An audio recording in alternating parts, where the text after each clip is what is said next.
Aku suka musik dan mungkin sebagian besar dari kawan-kawan pasti menyukainya lah ya. Musik gitu. Sedikit cerita, hubunganku dengan musik cukup mesra lah bisa dibilang. Udah berlangsung cukup lama. Saking mesranya di tahun 2021 sempat bikin mini album lebih tepatnya, yang judulnya itu Penyintas. Tapi aku nggak pengen ceritain soal ini, ya mungkin lain waktu. Yang pengen ku ceritakan itu adalah soal pertanyaanku tentang gimana hubungan manusia dengan benda yang bernama musik ini.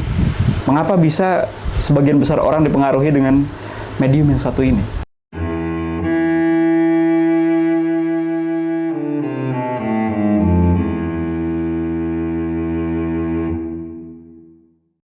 Salah satu komposer dan produser yang sangat kukagumi, Mas Lava Pratomo namanya. Beliau memberikan statement yang luar biasa mulia tentang musik. Kecintaan terhadap musik lu jauh lebih tinggi daripada mengalahkan rasa lapar. Gitu kali ya. Terdengar terlalu suci tapi memang gitu sih. Respect Mas. Siapa tahu ditonton Mas Lava ya kan. Tapi nggak mungkin sih. Dan juga seniman lain yang meskipun mereka melakukan cabang kesenian lain, tetapi mereka tetap memberikan tempat tersendiri untuk musik. Atau barangkali ya bahkan doing music. Cukup banyak lah aku pikir. Kalian bisa cari tahu sendiri lah. Nah, sebenarnya gimana sih hubungan manusia dengan musik? Bagaimana mungkin cukup banyak orang di masa lalu maupun di masa sekarang menaruh romantisme yang cukup unik terhadap medium yang satu ini. Tapi sebelum aku cerita, aku mau disclaimer dulu nih. Kemarin kaget gitu, ada yang ngira ini konten filsafat gitu. Enggak, aku nggak ngerti apapun soal filsafat. Aku cuma seorang pembelajar yang punya rasa ingin tahu aja. Jadi kalau kalian mengira konten ini bertujuan untuk memuaskan gairah soal filsafat, skip aja mending. Ini bukan buat kalian berarti.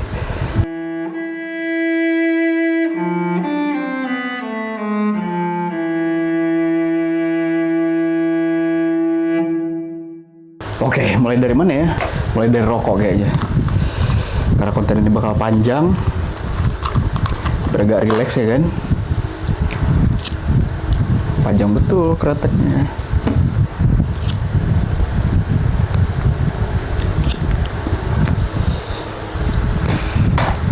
Kalau kita bicara soal sejarah not musik itu bisa panjang kali sih, Boy. Penemuan dan pengembangannya itu udah berlangsung berabad-abad lamanya.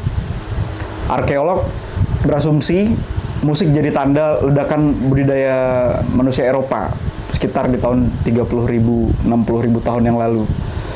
Karena mereka menemukan dua seruling sederhana yang terbuat dari gading mamut dan tulang burung di Jerman. Kemudian berasumsilah mereka kalau teori musik itu udah diturunkan lintas generasi, tapi secara lisan gitu. Tapi secara tulisan, semua dimulai oleh kakek buyutku yang bernama Pythagoras di abad ke-6 sebelum Masehi. Gue yakin kalian pernah dengar lah ya, kakek buyutku di kelas matematika dulu. Nah, ini orang banyak banget pengaruhnya.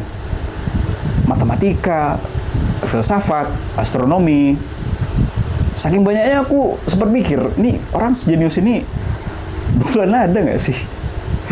Jadi cerita gini, suatu hari, di suatu sore yang cerah, Pythagoras jalan sambil pegang satu cup americano dingin. Sebut aja di bilangan Cipete Utara lah ya.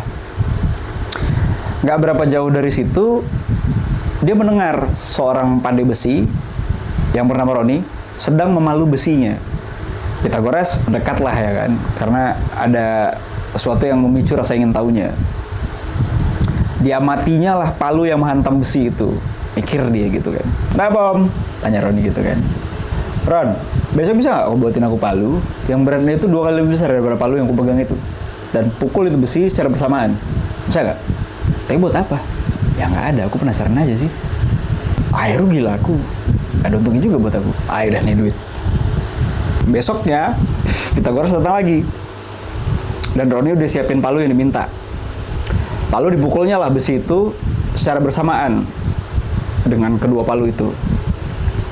Gak lama kemudian, Pythagoras minta hal yang sama, tapi dengan berat palu yang beda.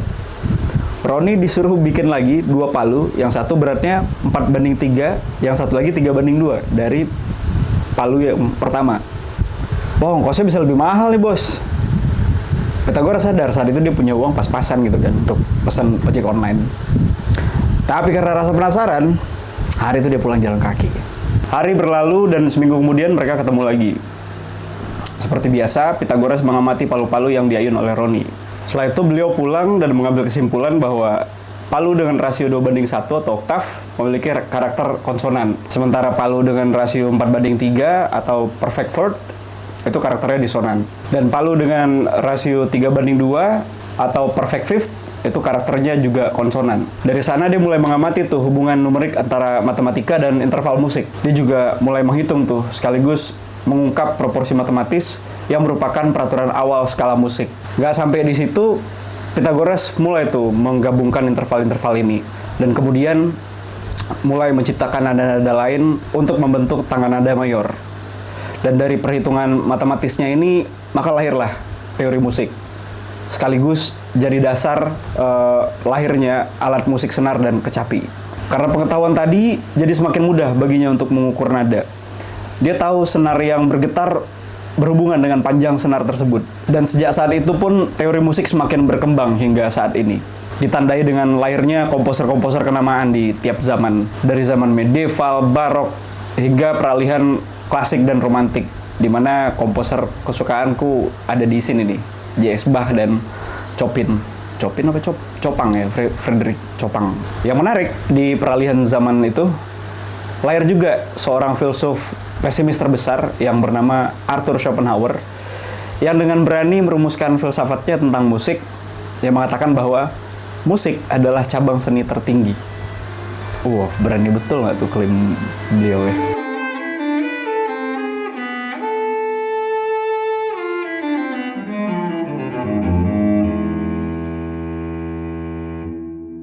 Karena itu aku penasaran kan, ngelihat dampak musik bagi diri sendiri dan juga dari hasil observasi kecil-kecilan gimana hubungan orang lain dengan musik, seniman lain dengan musik, ditambah dengan statement yang baru ini kutemukan, yang sebenarnya gagasan itu udah muncul sekitar 200 tahun yang lalu, boy. 1814 sampai 1850-an gitulah kira-kira.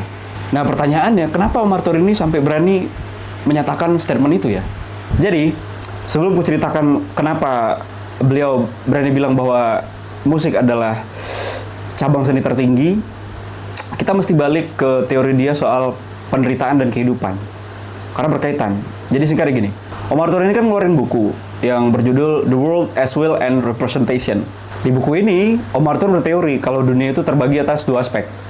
Yang pertama will atau kehendak dan representation atau representasi. Representasi yang dimaksud di sini tuh adalah dunia yang kita tinggali. Dunia di mana ada objek yang bisa kita cerap dengan seluruh indera kita. Atau dunia yang dilatari ruang dan waktu. Representasi ini dilabeli olehnya sebagai bukanlah kenyataan pada dirinya sendiri, melainkan sebuah ilusi. Sementara will atau kehendak adalah kenyataan pada dirinya sendiri. Yang benar-benar nyata, yang dia sebut sebagai penggerak dari alam semesta dan segala isinya. Atau kehendak yang melekat pada diri kita, yang juga melekat pada diri orang lain, juga pada binatang dan benda mati. Entah apakah manusia berusaha untuk meraih tujuannya, atau tanaman yang bergerak mengarah kepada sinar matahari, atau binatang pemangsa yang mengejar mangsanya, itu semua adalah contoh kehendak yang bergerak. Dan kehendak itulah yang disebut Arthur Schopenhauer yang membuat manusia menderita. Sebenarnya kenapa dia melahirkan pemikiran ini tuh karena ingin mengurai gimana caranya agar manusia paling tidak bisa memahami lah untuk gimana bisa lepas dari penderitaan. Di dalamnya dia menyebut 2 cara. Yang pertama, cara permanen atau etis. Yang kedua, cara non-permanen atau estetis. Cara etis dia sebut sebagai praktik yang menunjukkan kesederhanaan, kejujuran, kerelaan berkorban, menaklukkan hal-hal eksternal. Dengan kata lain, meniadakan nafsu akan hal-hal eksternal yang digerakkan oleh kehendak yang udah aku jelasin tadi.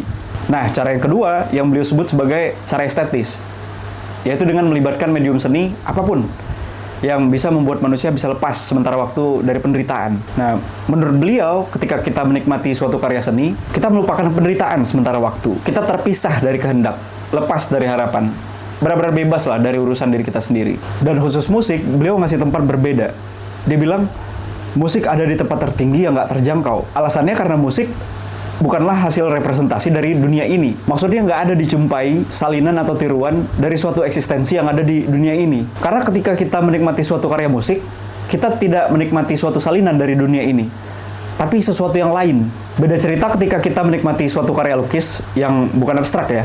Di pandangannya kita menikmati suatu salinan dari dunia ini atau representasi dari dunia ini. Karena dunia adalah tempat yang dikenal sebagai penderitaan, dengan semakin jarang melihatnya, semakin jarang pula kita menderita. Karena itulah mengapa Schopenhauer menempatkan musik sebagai seni tertinggi, karena sama sekali nggak ada dunia di sana. Kalau dalam karya sastra kan kita harus membayangkan cerita.